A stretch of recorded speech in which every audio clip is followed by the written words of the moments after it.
She was reported for child abuse. Months later, investigators concluded that she had done nothing wrong.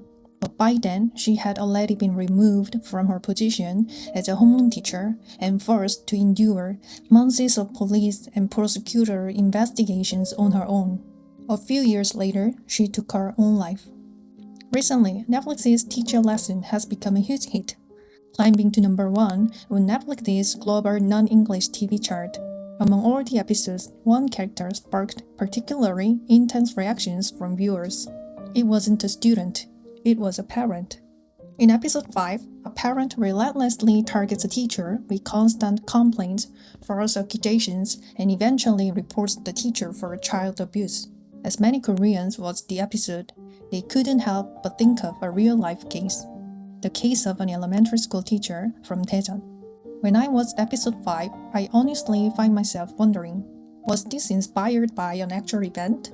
Of course, the drama is fictional, but in many ways, what happened in real life was even more heartbreaking. Today, I'd like to tell you that story. To protect the teacher's identity, I refer to her as Emily throughout this video.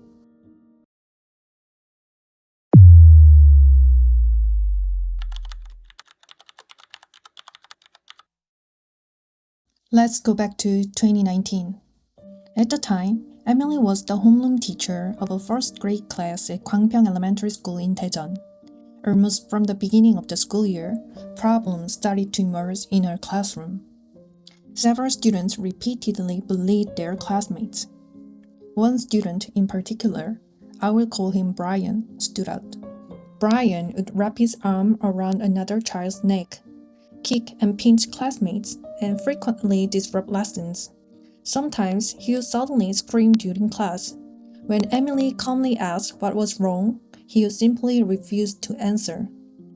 Rather than immediately punishing him, Emily tried to understand him. She met with his parents and explained what had been happening in the classroom, but the conversation didn't go the way she had hoped.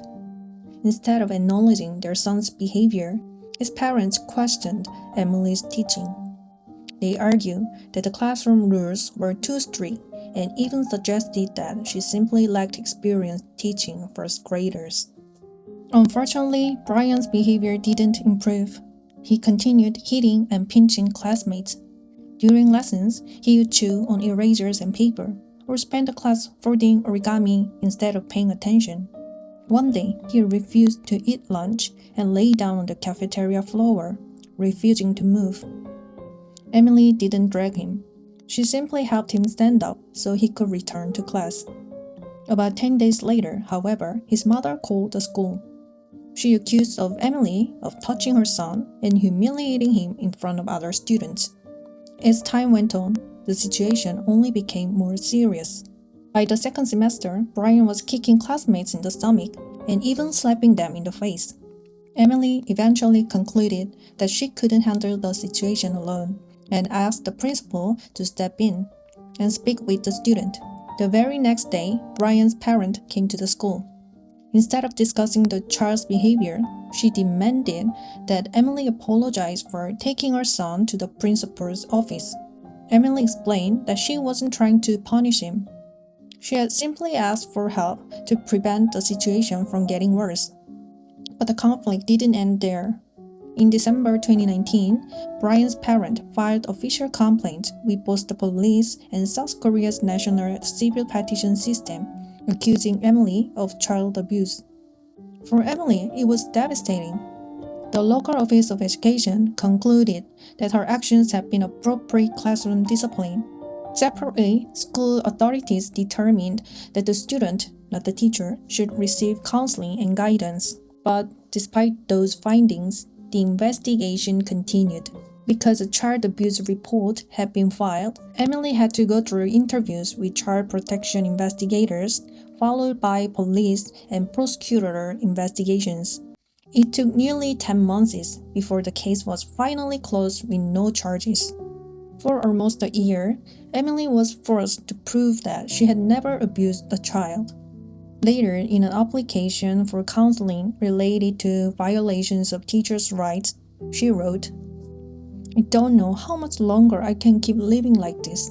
That's why I'm writing this email. She also said that one of the hardest parts of the process was that investigators often didn't understand the realities of teaching in an elementary school classroom. But perhaps the most painful part wasn't the investigation itself. Emily asked her school to convene a teachers' rights protection committee, a formal process intended to support educators facing serious complaints. Her request was denied. Without meaningful support from her school, she was left to face months of investigations and relentless complaints largely on her own. In the end, this was never just a child abuse investigation. It became the story of a teacher who spent nearly a year trying to prove that she had simply been doing her job. Sadly, this was only the beginning.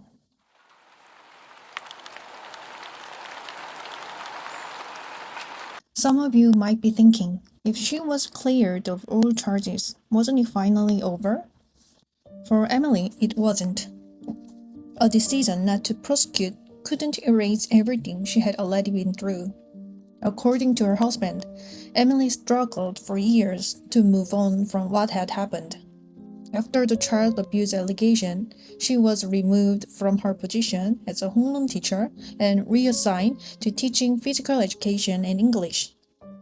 Legally, she had done nothing wrong, but she was no longer allowed to do the job she loved most, being a classroom teacher.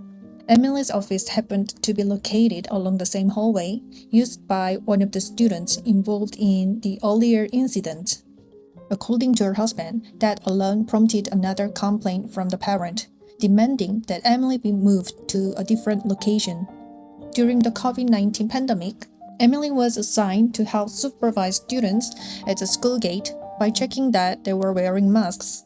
Even then, another complaint was reportedly filed, with the parent objecting to their child having to see Emily during morning arrival. The complaints didn't stop there. In another incident, one of the Emily students received a very low score on a physical education written exam. The parent accused Emily of deliberately giving the child a poor grade in retaliation. Later, it was reported that the student's answer sheet had been left almost completely blank. Even though the investigation had ended, the complaints against Emily continued.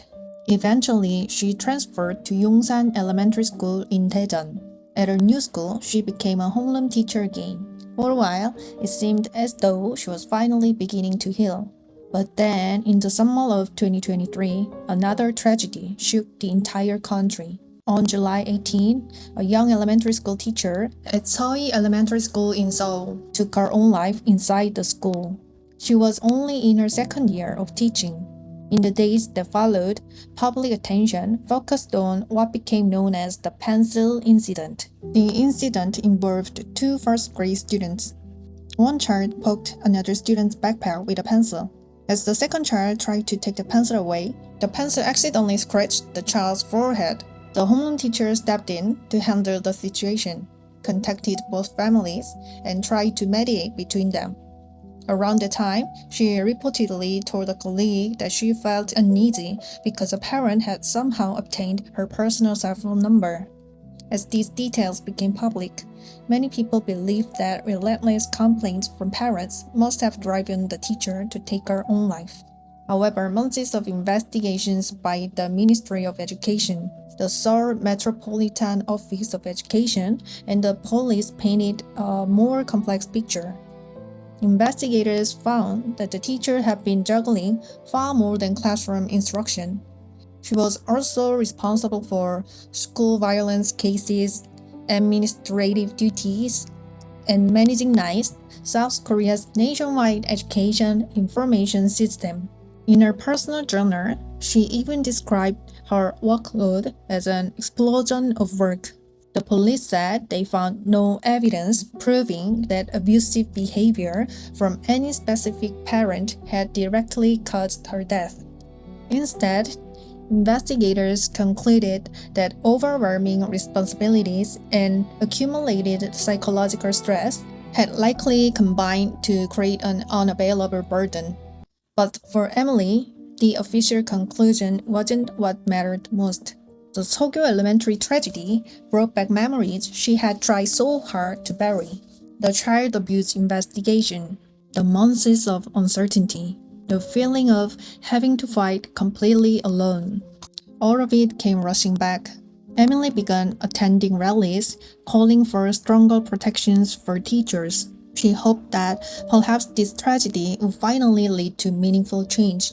But as time passed, she reportedly became increasingly discouraged, feeling that very little had actually changed inside schools.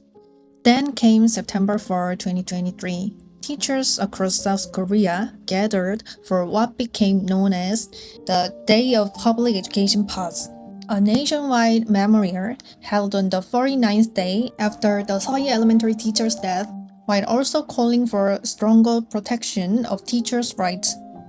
At the time, the Ministry of Education warned that teachers who participated could face disciplinary action. Many teachers felt enormous pressure. According to her husband, Emily was one of them. She reportedly worried, "What if I lose my job? What if I'm dismissed?" The very next day, Emily took her own life. For Emily, the hardest part wasn't simply being accused of child abuse. According to her husband, what hurt her even more was feeling that she had been left to face everything alone. When the allegation was filed, he said the school's focus wasn't on protecting or supporting its teacher. Instead, the atmosphere was one of hoping the situation wouldn't grow any bigger. To clear her name, Emily and her husband had to search for lawyers on their own, seek legal advice themselves, and prepare their own defense. In the end, what helped Emily prove her innocence wasn't institutional support from her school. It was the petitions and statements submitted by fellow teachers and parents who knew her and believed in her. For many people, that was one of the most heartbreaking parts of this story. In Netflix's Teacher Lesson, there's a fictional organization called the Teachers' Rights Protection Bureau, which steps in to defend teachers when no one else will. In reality, no such organization exists.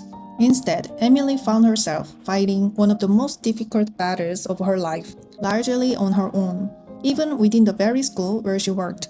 Before she passed away, Emily shared her experience in a nationwide survey organized by the Korean Elementary Teachers Union following the Seoye Elementary tragedy. She wrote, "For 3 years, I tried to comfort myself while receiving psychiatric treatment. But after hearing about the Sogyo Elementary teacher, all of my fear came rushing back." Then she wrote something even more heartbreaking. "I don't think I can ever become a good teacher again." But perhaps the most painful sentence came at the very end. "I hope everything surrounding the Seoye Elementary case is resolved, so teachers can once again have hope in returning to the classroom." About 6 weeks after writing those words, Emily was gone. Even in death, she chose to help others. Following her wishes, her skin and tissue were donated, giving more than 100 patients a chance at a better life. Did anything change after her death? To some extent, yes. Following a series of teacher deaths, South Korea revised a package of laws often referred to as the Four Teacher Protection Acts. The reforms strengthened legal protections for teachers carrying out legitimate classroom discipline. Schools also introduced new systems to handle abusive complaints from parents, and clearer procedures were established for separating students whose behavior seriously disrupts the classroom. These were meaningful changes, but many teachers say important problems still remain. One of the biggest concerns is the issue of malicious or forced child abuse allegations. Under current law, a person who knowingly files a false criminal report can still be prosecuted in certain circumstances, such as for making false accusations. However, prosecutors must prove that the person knew the allegation was false and intentionally filed it in order to have someone punished. Because proving that intent is extremely difficult, relatively few cases result in criminal punishment. For that reason, teachers' organizations continue to call for stronger legal protections against repeated or malicious false accusations.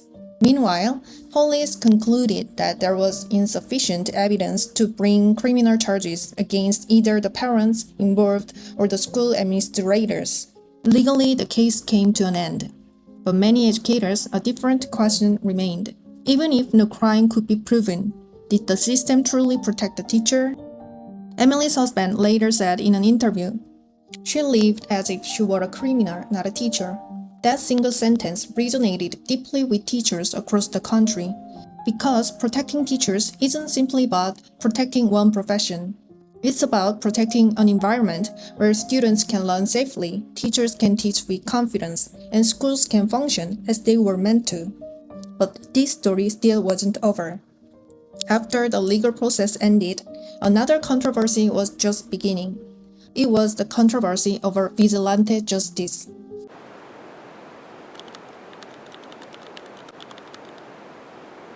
After Emily's death, the story took another unexpected turn. Unlike the Seoyi Elementary School case, this case became linked to specific students and several parents whose identities were widely discussed online.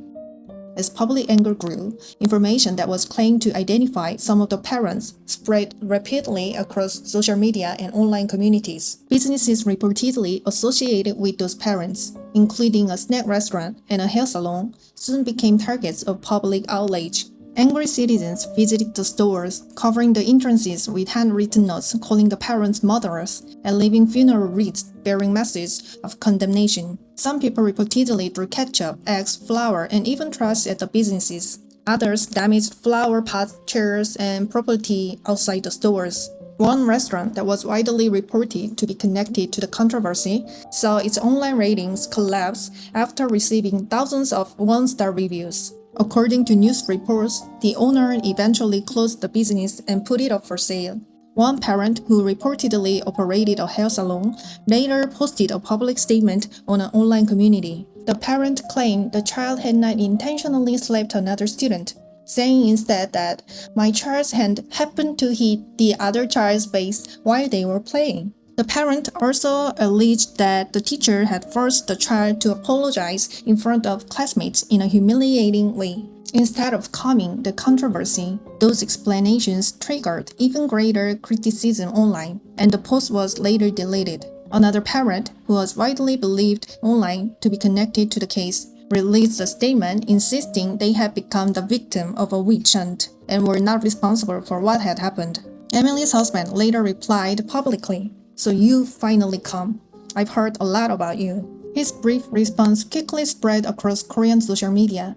At the same time, many people questioned whether what was happening had gone too far. As unverified information continued circulating online, some individuals who had no connection to the case were reportedly misidentified and harassed. Others argue that exposing personal information and targeting private businesses amounted to another form of injustice. New programs across South Korea began asking difficult questions. Was vigilante justice ever justified? And perhaps more importantly, why did so many people feel that the legal system had failed to deliver justice in the first place? As the months passed, public attention gradually faded. The case slowly disappeared from the headlines. But recently, Netflix's Teacher Lesson has brought it back into the spotlight. Many viewers have commented, "I thought the drama was exaggerated, but reality was even worse." While researching this story, I realized that the saddest part wasn't simply that a teacher lost her life. It was that someone who devoted herself to educating children reached the point where she wrote, "I don't think I can ever become a good teacher again. Education cannot exist through teachers alone, nor can it exist through parents alone. It depends on trust between students, parents, teachers, and schools. Once the balance begins to break down, the classroom is often the first place to suffer. And ultimately, it's the children who bear the consequences." Since this tragedy, South Korea has introduced several reforms aimed at strengthening protections for teachers. But many educators say this is still a long way to go. Protecting teachers and protecting students should never be seen as opposing goals. A healthy education system requires both. Perhaps that's one reason why Teacher Lesson has resonated with so many people. It doesn't simply tell a fictional story. it reminds viewers of questions that still haven't been fully answered. I hope the renewed attention surrounding this drama leads to meaningful conversations, and more importantly, meaningful change. Thank you so much for watching. I'd love to hear your thoughts about this case in the comments below. And if you're interested in learning more about Korean society, current events, and the real stories behind today's most talked about dramas, be sure to subscribe. I'll see you in the next video.